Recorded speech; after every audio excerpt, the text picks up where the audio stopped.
প্রিয় দর্শক, আগামী 24 ঘন্টা মিডল ইস্টের জন্য সবচেয়ে ভয়াবহ এবং একই সাথে সবচেয়ে চাঞ্চল্যকর হতে চলেছে। একদিকে আমেরিকার প্রেসিডেন্ট ডোনাল্ড ট্রাম্প ইরানে ইতিহাসের সবচেয়ে বড় সামরিক হামলার ছক কষছেন, আর ঠিক একই সময়ে পর্দার আড়ালে পাকিস্তানের সেনাপ্রধানকে তেহরানে পাঠানো হয়েছে একটা ডিল বা রফা দফা বলতে পারেন পুরোপুরি ফাইনাল করার জন্য। আপনি শুনলে অবাক হবেন যে হরমুজ প্রণালী আবার খুলে দেওয়ার জন্য ইরান এখন সরাসরি আমেরিকার কাছে একটা বিশাল অঙ্কের ক্ষতিপূরণ দাবি করে বসেছে। আজকের এই ভিডিওতে আমরা মূলত কয়েকটি অত্যন্ত গুরুত্বপূর্ণ খবরের ভিতরের আসল চালগুলো ডিকোড করব।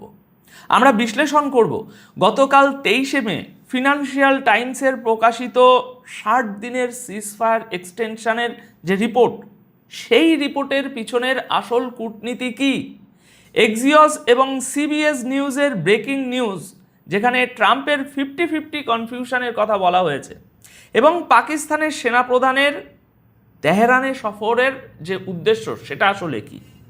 দর্শক, আজ 24 মে 2026, আর আজকের এই ভিডিওতে আমরা শুধু খবর পড়ব না, বরং আমরা দেখব এই খবরগুলোর পেছনে পশ্চিমা বিশ্ব কিভাবে তাদের ফায়দা লোটার চেষ্টা করছে এবং ইরান কিভাবে তাদের নিজস্ব কৌশলে আমেরিকাকে আটকে রেখেছে।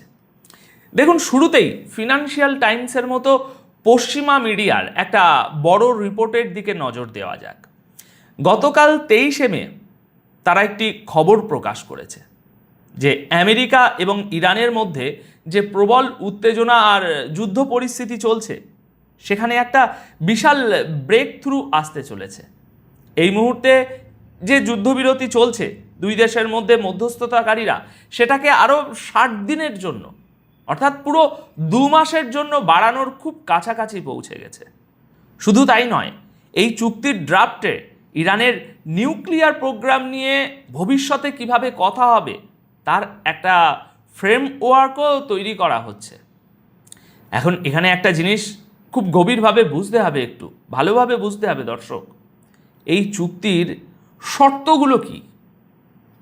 শর্ত হলো, ইরান ধীরে ধীরে স্টেট অফ হরমুজ দিয়ে যে বাণিজ্যিক জাহাজ যাতায়াত, সেই বাণিজ্যিক জাহাজ চলাচলের সুযোগ করে দেবে এবং তাদের কাছে থাকা এনরিচ ইউরেনিয়ামের মজুদ কিছুটা কমাবে বা অন্য দেশে ট্রান্সফার করবে। কিন্তু এর বদলে আমেরিকাকে কি করতে হবে?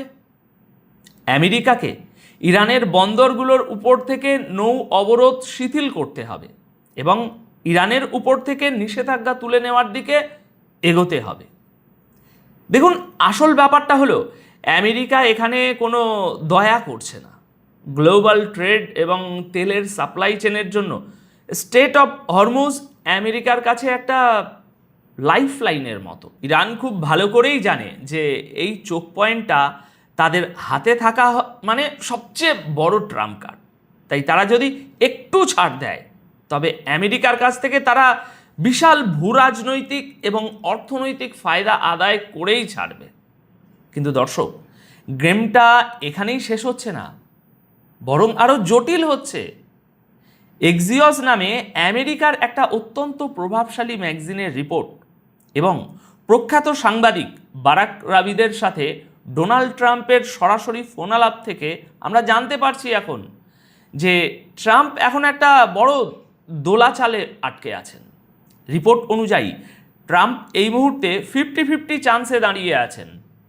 হয় তিনি ইরানের সাথে একটা চমৎকার ডিল সাইন করবেন, আর নয়তো ইরানের উপর এমন ধ্বংসাত্মক হামলা চালাবেন যা আগে কখনো হয়নি বা উনি করেননি। গতকাল 23 মে ট্রাম্প তার ঘনিষ্ঠ উপদেষ্টা স্টিভ উইটকফ, জামাতা জ্যারেড কুশনার এবং ভাইস প্রেসিডেন্ট জেডি ভ্যান্সের সাথে একটা হাই প্রোফাইল মিটিং করেছেন এই বিষয়ে চূড়ান্ত সিদ্ধান্ত নেওয়ার জন্য। দর্শক, ট্রাম্পের এই কথার ভিতরে আমেরিকার সেই পুরনো অহংকার আর পেশি শক্তি প্রদর্শনের কৌশলটা খুব পরিষ্কার। তার আশেপাশের কিছু লোক চায় যুদ্ধ হোক আর কিছু লোক চায় ডিল হোক।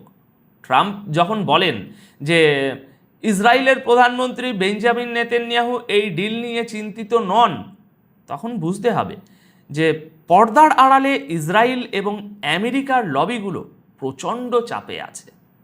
তারা বুঝতে পারছে যে ইরানের সাথে সরাসরি একটা পূর্ণাঙ্গ যুদ্ধে জড়ালে সেটা পশ্চিমা বিশ্বের অর্থনীতির জন্য একটা আত্মঘাতী পদক্ষেপ হতে পারে। একদিকে তারা যুদ্ধের হুমকি দিচ্ছে, অন্যদিকে ডিলের রাস্তা খোলা রাখছে। এটা মূলত ইরানকে সাইকোলজিক্যাল প্রেসারে রাখার একটা ব্যর্থ পশ্চিমা চেষ্টা ছাড়া আর কিছুই নয়। এবার আসুন আজকের সবচেয়ে এক্সক্লুসিভ এবং চমকে দেওয়ার মতো খবরে। এই পুরো ক্রাইসিস সমাধানের জন্য হঠাৎ করেই পাকিস্তান ফ্রন্টলাইনে চলে এসেছে। গতকাল শনিবার 23শে মে পাকিস্তানের সেনাপ্রধান আসিফ মুনির একটি অত্যন্ত হাই প্রোফাইল মিশনে তেহরানে পৌঁছেছেন। আল আরেবিয়া একটি এক্সক্লুসিভ রিপোর্ট ফাঁস করেছে যে আসিফ মুনিরের মাধ্যমে ইরান আমেরিকার কাছে দুটো বিশাল শর্ত বা প্রপোজাল পাঠিয়েছে। প্রথমত, স্ট্রেট অফ হরমুজ খোলার জন্য ইরান আমেরিকার কাছে ভারী ক্ষতিপূরণ দাবি করেছে। দ্বিতীয়ত, যে কোনো কাগজে সই করার আগে আমেরিকাকে অবশ্যই স্যাংশন তুলতে হবে এবং আমেরিকায় আটকে থাকা ইরানের সমস্ত বাজেয়াপ্ত সম্পদ রিলিজ করতে হবে। গতকাল 23শে মে ইরানের পররাষ্ট্র মন্ত্রণালয়ের মুখপাত্র ইসমাইল বাঘে অত্যন্ত তাৎপর্যপূর্ণ একটি কথা বলেছেন। তিনি বলেছেন, আমরা চুক্তির অনেক দূরেও আছি, আবার অনেক কাছেও আছি। এর মানে হলো ইরান তার শর্ত থেকে এক চুলও নড়বে না। আসিফ মুনিরের এই সফর প্রমাণ করে যে আমেরিকা এখন ডাইরেক্ট কমিউনিকেশন করতে পারছে না, তাই পাকিস্তানের মতো মিত্রকে ব্যবহার করে মেসেজ আদান প্রদান করছে। অন্যদিকে ইরানের পার্লামেন্ট স্পিকার এবং চিফ নেগোশিয়েটর মোহাম্মদ বাকির গালিবাফ গতকাল আসিফ মুনিরের সাথে সাক্ষাতের পর আমেরিকাকে সরাসরি হুঁশিয়ারি দিয়েছেন।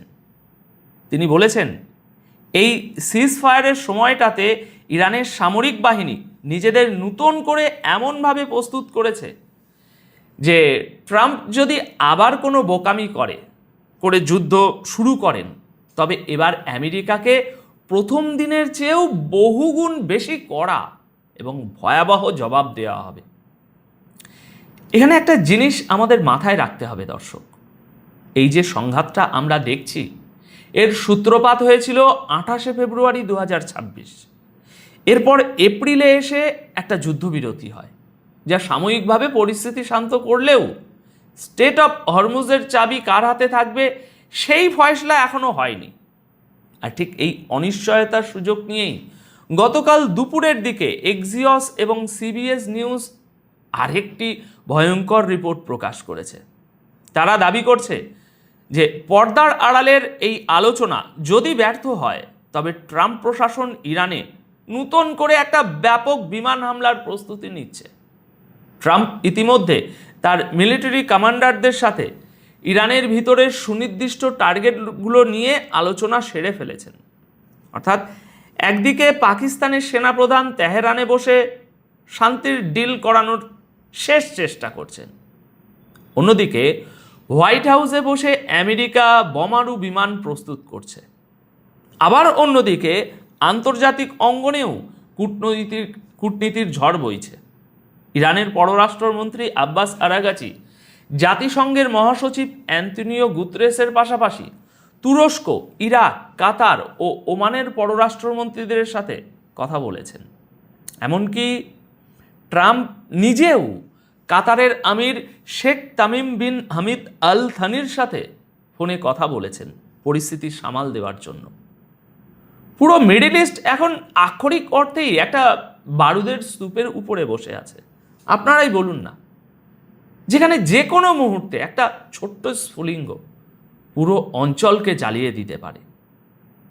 তো দর্শক, আজকের এই পুরো আলোচনা থেকে একটা বিষয় একদম স্পষ্ট হয়ে যাচ্ছে, আমেরিকা এবং পশ্চিমা বিশ্ব সবসময় চায় তাদের সামরিক হুমকি দিয়ে অন্য দেশগুলোকে নিজেদের শর্তে রাজি করাতে, কিন্তু ইরান এবার বুঝিয়ে দিচ্ছে যে ভূ রাজনীতির মাঠে তারা কারো হুমকিকে ভয় পায় না।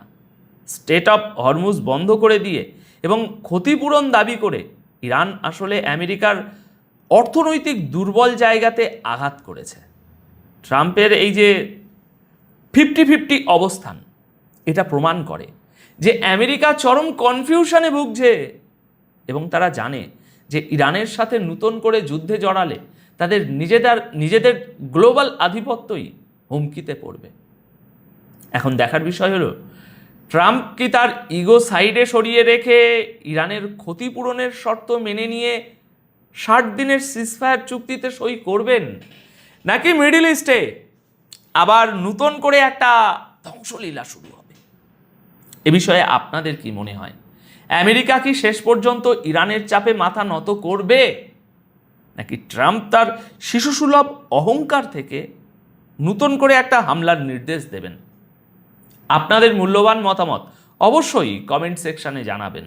আপাতত